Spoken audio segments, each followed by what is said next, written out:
एबेबे सुना रेट्रे बड़ परिवर्तन घटी। चलतु आज 22 क्यारेट और 24 क्यारेट गोल्ड नुआ रही आम ओडिशार राजधानी भुवनेश्वर रेट केते रही आसतु जाना यही वीडियो माध्यम से भिडियो को शेष पर्यंत देखंतु।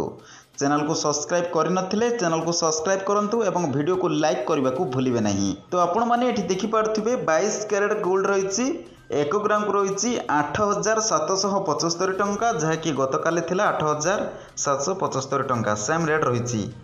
तो सहीपरी 8 ग्राम को रही 70,200 टंका, जहाँकि गतकाली थिला 70,040 टंका। सहीपरी 10 ग्राम को रही 87,750 टंका, जहाँकि गतकाली थिला 27,550 टंका। सहीभଳି 100 ग्राम रही 8,77,500 टंका, जहाँकि गतकाली थिला 8,75,500 टंका।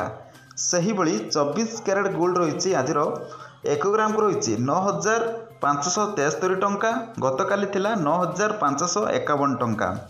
सहीभଳି 8 ग्राम को रही 76,584 टंका, गतकाली थिला 76,408 टंका। सहीभଳି 10 ग्राम रही 95,730 टंका, सहीभଳି गतकाली थिला 95,510 टंका। सहीभଳି 100 ग्राम को रही 9,97,300 टंका, गतकाली थिला 9,55,100 टंका। तो आपण माने जानिले ओडिशार राजधानी भुवनेश्वर रेट। यही डेली अपडेट पाइबा आम चैनल को सब्सक्राइब करके रखंतु।